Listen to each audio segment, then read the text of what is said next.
people are classified as different types of, or in different categories of people when they are on another person's property. And maybe you've heard the term invitee or licensee or trespasser. And there's an important distinction to be made between those three different types of people, because different rules of law apply to each different category of people. So when you go to a store or someone's place of business to conduct a business transaction, you are considered a business invitee. And under those circumstances, a landowner or a property owner or a store owner owes a duty of the highest degree. And that basically is to make sure that the premises are safe. And they have a duty and obligation to warn you of a known hazard, and they also have a duty to make sure that the property is reasonably safe. What is reasonable? And the standard is, what would a person of normal intelligence do under the same or similar circumstance? So, if you walk into a person's store and fall on a puddle of water, for instance, does that store have a responsibility to clean up that water to avoid you from falling on it?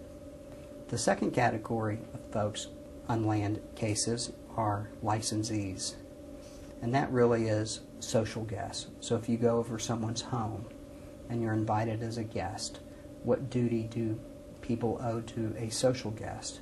And that duty really is, you have a duty to make your land safe of a known condition. Not an unknown condition, but of a known condition.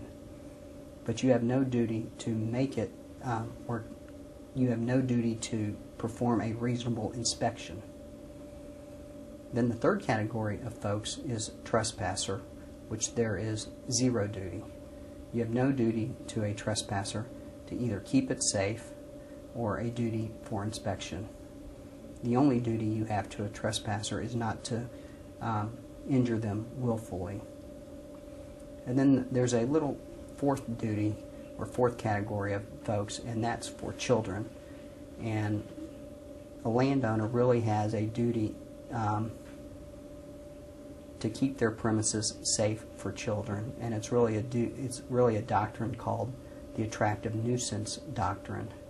So if they have a condition on their property that they believe is going to attract children because they may be naive, such as an abandoned well or a piece of machinery or equipment or a swimming pool that may attract the attention of a child, they have a duty to make sure that it is safe and that it's reasonably kept safe from children harming or getting hurt on their property.